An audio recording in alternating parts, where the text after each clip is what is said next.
Du cholestérol, donc comment faire bosser soi-disant son mauvais cholestérol et améliorer son bon cholestérol. Je suis Cédric Maillet, diététicien et nutritionniste depuis plus de 10 ans et également spécialiste en bien-être au naturel. Alors, ce troisième jour de la semaine du cholestérol, on va voir tout simplement le cholestérol, comment on peut agir dessus. Alors, il faut savoir qu'il y a déjà, pour moi, il y a deux types de cholestérol. Alors, effectivement, le cholestérol se dépose un peu dans les artères, c'est un fait, mais ce n'est pas du tout le facteur principal de remplissage de la lumière, ce qu'on appelle au niveau des artères. C'est plus un mélange de plein de choses, de fibres, de cholestérol, de graisse. Également, votre cholestérol, il y en a, mais c'est le cholestérol, ce qu'on appelle oxydé, qui aura une plus grosse proportion en fait à se déposer sur les artères. Alors, qu'est-ce que c'est que le cholestérol oxydé? C'est tout simple, c'est qu'il a été attaqué par l'air et du coup, il a une membrane enfin pas une membrane, il a une structure qui est moins stable et du coup, il va un peu plus se déposer sur les artères. Pour faire une image très simple, c'est le fer. Le fer, quand il rouille, qu'est-ce que c'est? C'est qu'il a été oxydé, donc il est abîmé. C'est exactement pareil pour le cholestérol. Donc, même si vous avez un cholestérol très élevé, mais que vous mangez énormément de fruits et légumes, qui sont plutôt antioxydants, donc qui vont éviter l'oxydation du cholestérol, je dirais qu'il n'y a pas de problème, tout simplement. D'accord? Donc maintenant, on va voir un peu le cholestérol, son métabolisme, quand est-ce qu'il est le plus haut et éventuellement le plus bas. Alors, il faut savoir, d'un point de vue chronobiologie, donc les rythmes du corps, l'HMG-CoA réductase, qui est tout simplement l'enzyme indispensable à la fabrication du cholestérol. En fait, elle est tout simplement le plus active possible le matin. C'est-à-dire que c'est le matin où votre corps, quand il se réveille, l'HMG-CoA réductase, par contre, se met en route et fabrique du cholestérol. Donc, c'est au matin, en fait, où elle est le plus active et elle va en fabriquer le plus. Comme je vous l'ai déjà dit, en fait, le cholestérol est plutôt, pas le cholestérol, le corps est plutôt fainéant. Donc, il va en fabriquer s'il n'y en a pas dans l'alimentation. Par contre, si au petit déjeuner, vous prenez des aliments contenant du cholestérol, le corps, il se dit, mais je ne vais pas m'embêter à en fabriquer, on m'en amène par l'alimentation. D'accord? Même si, évidemment, vous avez compris que le principal cholestérol circulant, c'est ce que notre corps fabrique.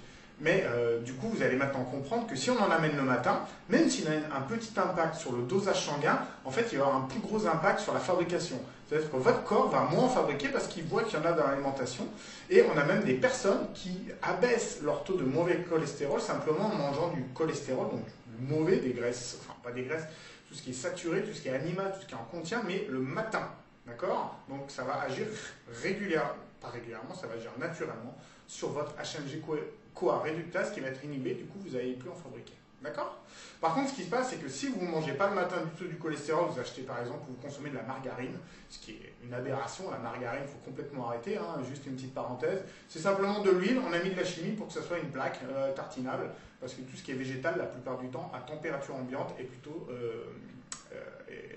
liquide. Donc arrêtez les margarines, ça ne sert absolument à rien. Par contre, effectivement, j'en reviens, si vous consommez du cholestérol le soir et que vous n'en avez pas le matin, votre corps en a fabriqué le matin et le soir, ça se rajoute à ce que vous avez fabriqué. Donc, sans doute, le meilleur régulateur de fabrication de cholestérol, c'est du cholestérol, donc alimentaire, le matin, au petit déjeuner notamment. D'accord? Donc, on mange du réveil.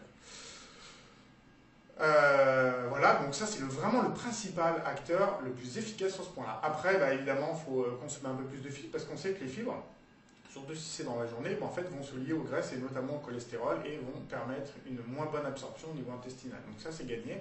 Et puis après, amener des très bonnes graisses, donc les graisses plutôt type oméga 3 dans l'alimentation qui vont permettre notamment de fluidifier le sang. Donc ça n'a pas un acteur direct en fait sur le cholestérol, mais ça, on va dire, ça amène un milieu qui est moins bénéfique à l'oxydation du cholestérol.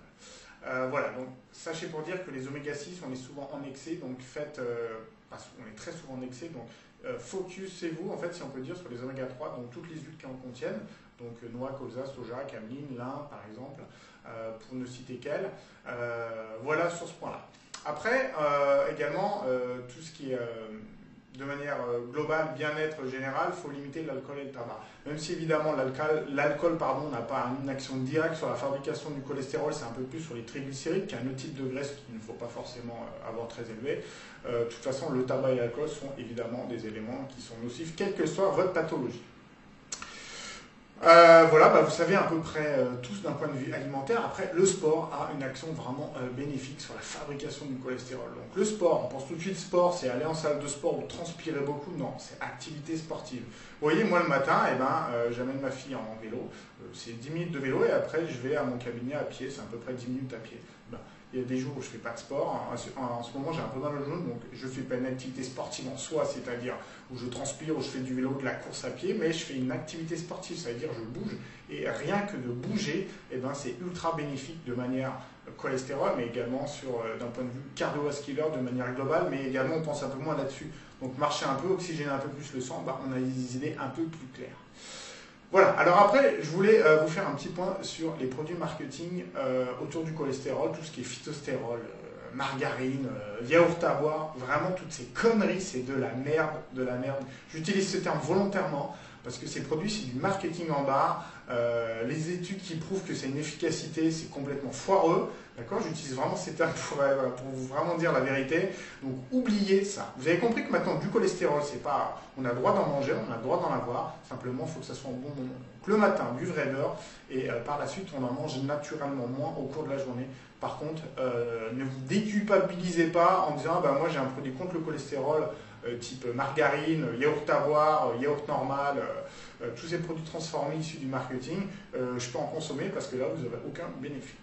Voilà, j'espère vous avoir amené un peu plus d'informations sur le cholestérol. C'est toujours pareil, si vous voulez avoir plus d'informations de manière globale, abonnez-vous à ma chaîne YouTube. Cochez sur la petite cloche si vous voulez avoir les notifications. N'hésitez pas à mettre, comme on dit, un pouce vers le haut pour partager cette petite vidéo qui peut intéresser du monde. Voilà, merci, au revoir, à demain.